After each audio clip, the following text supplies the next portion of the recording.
دیکھیں 15 شعبان کی رات کو تقدیر کے فیصلے کی رات سمجھ کر عبادت کرنا، معافیاں مانگنا، بہنوں کے گھروں میں شبرات دینا، ختم دلانا، یہ کسی اوتھینٹک حدیث سے ثابت نہیں ہے۔ قرآن و سنت میں ایسی کوئی بات موجود نہیں۔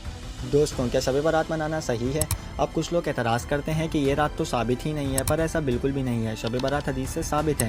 حضرت علی رضی اللہ تعالیٰ عنہ سے روایت ہے کہ رسول صلی اللہ علیہ وسلم نے فرمایا، جب نصف شعبان کی رات آئے تو اس رات کو قیام کرو اور دن کو روزہ رکھو۔ اس رات اللہ تعالیٰ سورج کے غروب ہوتے ہی پہلے آسمان پر نزول فرما لیتا ہے اور صبح صادق طلوع ہونے تک کہتا رہتا ہے، کیا کوئی مجھ سے بخشش مانگنے والا ہے کہ میں اسے معاف کر دوں؟ کیا کوئی رزق طلب کرنے والا ہے کہ میں اسے رزق دوں؟ اور کیا کوئی کسی بیماری یا مصیبت میں مبتلا ہے کہ میں اسے عافیت عطا فرما دوں؟ سنن ابن ماجہ حدیث نمبر 1388۔ ویسے ہی ایک اور حدیث میں ہے کہ اسامہ بن زید رضی اللہ تعالیٰ عنہ کہتے ہیں کہ میں نے عرض کیا، اللہ کے رسول، جتنا میں آپ کو شعبان کے مہینے میں روزہ رکھتے ہوئے دیکھتا ہوں اتنا کسی اور مہینے میں نہیں دیکھتا۔ آپ نے فرمایا، رجب و رمضان کے درمیان یہ ایسا مہینہ ہے جس سے لوگ غفلت برتتے ہیں، یہ ایسا مہینہ ہے جس میں آدمی کے اعمال رب العالمین کے سامنے پیش کیے جاتے ہیں، تو میں چاہتا ہوں کہ جب میرا عمل پیش ہو تو میں روزے سے رہوں۔ سنن نسائی حدیث نمبر 2359۔ اس کے علاوہ آپ صلی اللہ علیہ وسلم نے فرمایا، اللہ تعالیٰ 15 شعبان کی شب پر نزد کرم کرتا ہے اور اپنے بندوں کو بخش دیتا ہے سوائے کینہ پرور اور ناحق قتل کرنے والوں کے، اور یہ حدیث صحیح سند کے ساتھ موجود ہے۔ مسند امام احمد بن حنبل حدیث نمبر 6642۔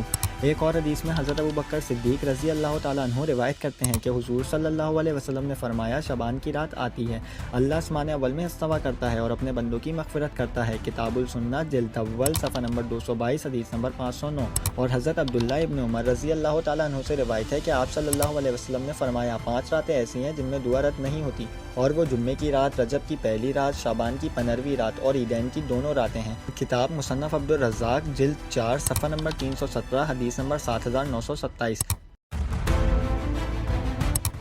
اور میں نے جتنی بھی حدیثیں دکھائی ہیں وہ کچھ بھی نہیں ہے۔ شب برات کے اوپر درجنوں حدیثیں ہیں، سب کی سب تو ضعیف نہیں ہو سکتی، لیکن اب بھی اگر کوئی انسان اسے ضعیف کہے تو عمل کے لیے ضعیف حدیث لینا میرے خیال سے غلط نہیں، اس لیے کہ عبادت ہی کی جا رہی ہے، نہ کہ کوئی گناہ کا کام۔